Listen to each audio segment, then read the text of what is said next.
Anarchism and Socialism by Georgy Valentinovich Plekhanov. Chapter 7.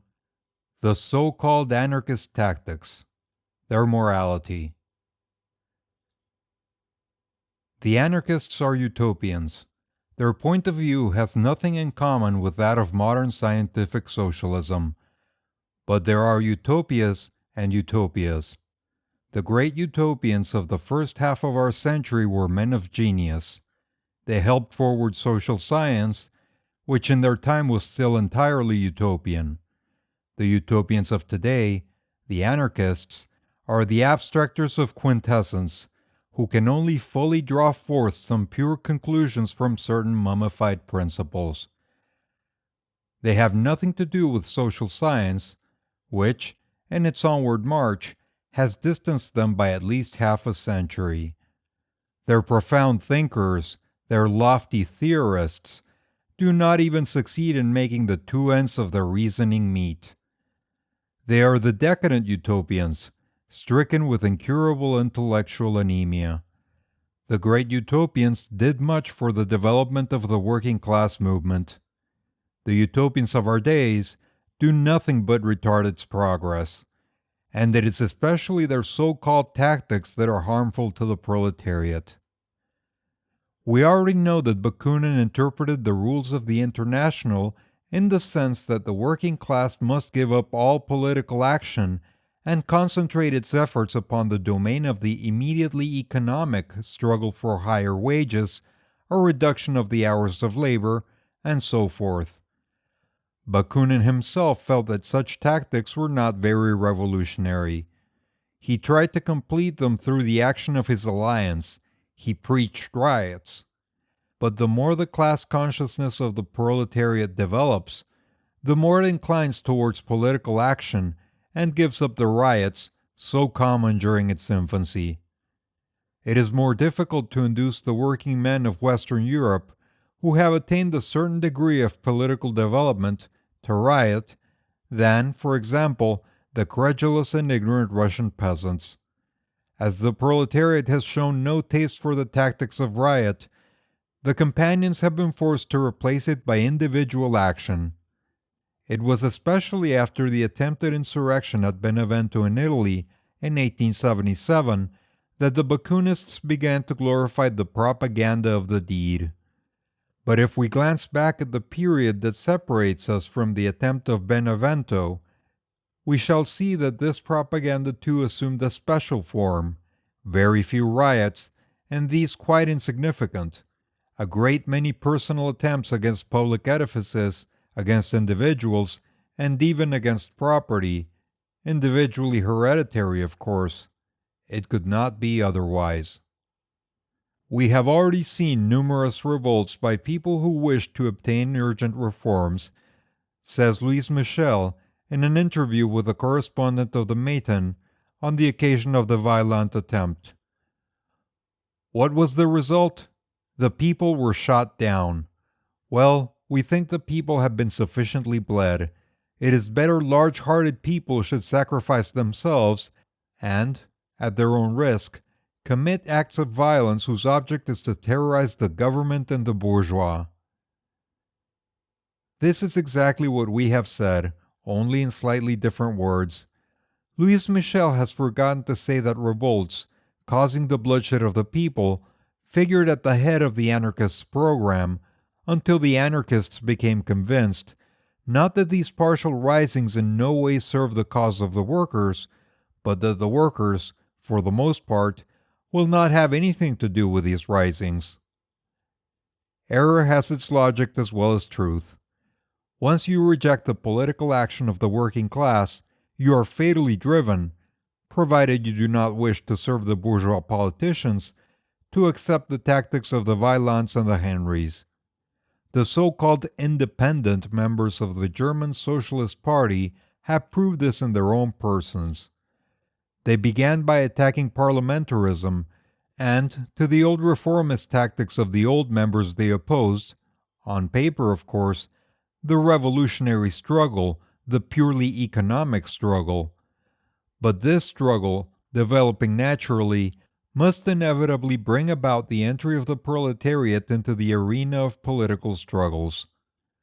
Not wishing to come back to the very starting point of their negation, the independents, for a time, preached what they called political demonstrations, a new kind of old Bakuninist riots. As riots, by whatever name they are called, always come too late for the fiery revolutionists, there was only left to the independents to march forward, to become converts to anarchy, and to propagate, in words, the propaganda of deed. The language of the young Landauers and company is already as revolutionary as that of the oldest anarchists. Reason and knowledge only thou despise, the highest strength in man that lies. Let but the lying spirit bind thee, with magic works and shows that blind thee, and I shall have thee fast and sure. As to the magic words and shows, they are innumerable in the arguments of the anarchists against the political activity of the proletariat. Here hate becomes veritable witchcraft.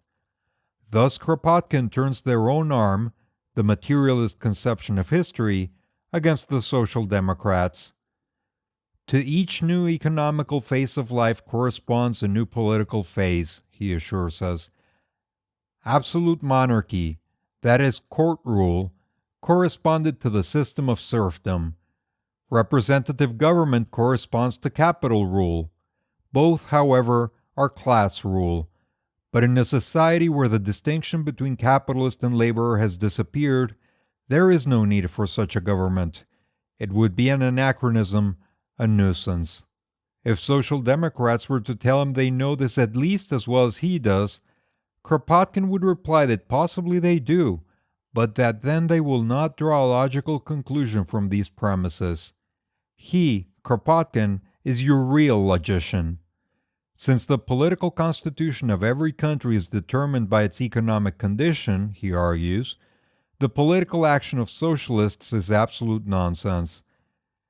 To seek to attain socialism or even an agrarian revolution by means of a political revolution is the merest utopia, because the whole of history shows us that political changes flow from the great economic revolutions and not vice versa. Could the best geometrician in the world ever produce anything more exact than this demonstration? Basing his argument upon this impregnable foundation, Kropotkin advises the Russian revolutionists to give up their political struggle against Tsarism. They must follow an immediately economic end. The emancipation of the Russian peasants from the yoke of serfdom that has until now weighed upon them is therefore the first task of the Russian revolutionist. In working along these lines, he directly and immediately works for the good of the people, and he moreover prepares for the weakening of the centralized power of the state and for its limitation. Thus, the emancipation of the peasants will have prepared the way for the weakening of Russian Tsarism. But how to emancipate the peasants before overthrowing Tsarism? Absolute mystery. Such an emancipation would be veritable witchcraft. Old Liskow was right when he said, "It is easier and more natural to write with the fingers than with the head." However this may be, the whole political action of the working class must be summed up in these few words: no politics. Long live the purely economic struggle. This is Bakunism, but perfected Bakunism. Bakunin himself urged the workers to fight for a reduction of the hours of labor and higher wages. The anarchist communists of our day seek to make the workers understand that they have nothing to gain from such child's play as this, and that society can only be transformed by destroying the institutions which govern it. The raising of wages is also useless. North America and South America, are they not there to prove to us that whenever the worker has succeeded in getting higher wages, the prices of articles of consumption have increased proportionately, and that where he has succeeded in getting 20 francs a day for his wages, he needs 25 to be able to live according to the standard of the better class workman, so that he is always below the average? The reduction of the hours of labor is at any rate superfluous, since capital will always make it up by a systematic intensification of labor by means of improved machinery. Marx himself has demonstrated this as clearly as possible. We know, thanks to Kropotkin, that the anarchist ideal has a double origin, and all the anarchist demonstrations also have a double origin. On the one hand, they are drawn from the vulgar handbooks of political economy written by the most vulgar of bourgeois economists, e.g., Gravet's dissertation upon wages, which Bastiat would have applauded enthusiastically. On the other hand, the companions, remembering the somewhat communist origin of their ideal, turn to Marx and quote without understanding him. Even Bakunin has been sophisticated by Marxism. The latter-day anarchists, with Kropotkin at their head, have been even more sophisticated. The ignorance of Grave, their profound thinker, is very remarkable in general, but it exceeds the bounds of all probability in matters of political economy. Here it is, only equaled by that of the learned geologist Kropotkin, who makes the most monstrous statements whenever he touches upon an economic question. We regret that space will not allow us to amuse the reader with some examples of anarchist economics. They must content themselves with what Kropotkin has taught them about Marx's surplus value. All this would be very ridiculous if it were not too sad, as the Russian poet Lermontov says. And it is sad indeed. Whenever the proletariat makes an attempt to somewhat ameliorate its economic position, large-hearted people, vowing they love the proletariat most tenderly, rush in from all points of the compass, and depending on their halting syllogisms, put spokes into the wheel of the movement, do their utmost to prove that the movement is useless. We have had an example of this with regard to the 8 hours day, which the anarchists combated, whenever they could, with a zeal worthy of a better cause. When the proletariat takes no notice of this, and pursues its immediately economic aims undisturbed, as it has the fortunate habit of doing, the same large-hearted people reappear upon the scene armed with bombs, and provide the government with a desired and sought-for pretext for attacking the proletariat. We have seen this at Paris on May 1st, 1890. We have seen it often during strikes. Fine fellows, these large-hearted men. And to think that among the workers themselves there are men simple enough to consider as their friends these personages who are, in reality, the most dangerous enemies of their cause. An anarchist will have nothing to do with parliamentarism, since it only lulls the proletariat to sleep. He will none of reforms, since reforms are but so many compromises with the possessing classes. He wants the revolution, a full, complete, immediate, and immediately economic revolution. To attain this end, he arms himself with a saucepan full of explosive materials and throws it amongst the public in a theater or a cafe. He declares this is the revolution. For our own part, it seems to us nothing but immediate madness. It goes without saying that the bourgeois governments, while inveighing against the authors of these attempts, cannot but congratulate themselves upon these tactics. Society is in danger! Caveat consuls! And the police consuls become active, and public opinion applauds all the reactionary measures resorted to by ministers in order to save society. The terrorist saviors of society in uniform, to gain the respect of the Philistine masses, must appear with the halo of true sons of holy order, the daughter of heaven rich in blessings, and to this halo the schoolboy attempts of these terrorists help them. Such a silly fool, lost in his fantastical imaginings, does not even see that he is only a puppet, whose strings are pulled by a cleverer one in the terrorist wings. He does not see that the fear and terror he causes only serve to deaden all the senses of the Philistine crowd, that it shouts approval of every massacre that clears the road for reaction. Napoleon III already indulged from time to time in an outrage, in order once again to save society menaced by the enemies of order. The foul admissions of Andrew, the acts and deeds of the German and Austrian agents provocateurs, the recent revelations as to the attempt against the Madrid Parliament, etc., prove abundantly that the present governments profit enormously by the tactics of the companions, and that the work of the terrorists in uniform would be much more difficult if the anarchists were not so eager to help in it. Thus it is that spies of the vilest kind, like Joseph Peucart, for long years figured as shining lights of anarchism, translating into German the works of foreign anarchists. Thus it is that the French bourgeois and priests directly subvention the companions, and that the Law and Order Ministry does everything in its power to throw a veil over these shady machinations. And so, too, in the name of the immediate revolution, the anarchists become the precious pillars of bourgeois society, inasmuch as they furnish the reason of being for the most immediately reactionary policy. Thus, the reactionary and conservative press has always shown a hardly disguised sympathy for the anarchists, and has regretted that the socialists, conscious of their end and aim, will have nothing to do with them. They drive them away like poor dogs, pitifully explains the Paris Figaro, apropos of the expulsion of the anarchists from the Zurich Congress. An anarchist is a man who, when he is not a police agent, is fated always and everywhere to attain the opposite of that which he attempts to achieve.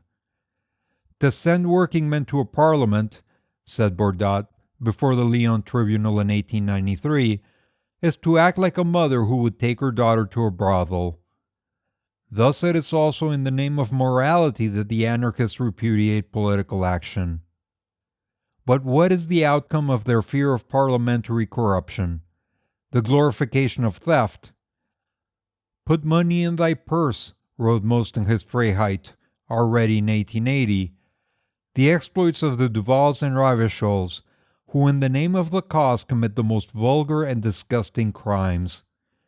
The Russian writer Herzen relates somewhere how on arriving at some small Italian town, he met only priests and bandits, and was greatly perplexed, being unable to decide which were the priests and which were the bandits. And this is the position of every impartial person today, for how are you going to divine where the companion ends and the bandit begins?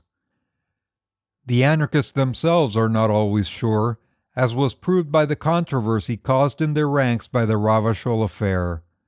Thus the better among them, those whose honesty is absolutely unquestionable, constantly fluctuate in their views of the propaganda of deed. Condemn the propaganda of deed? Says Alexis Reclus.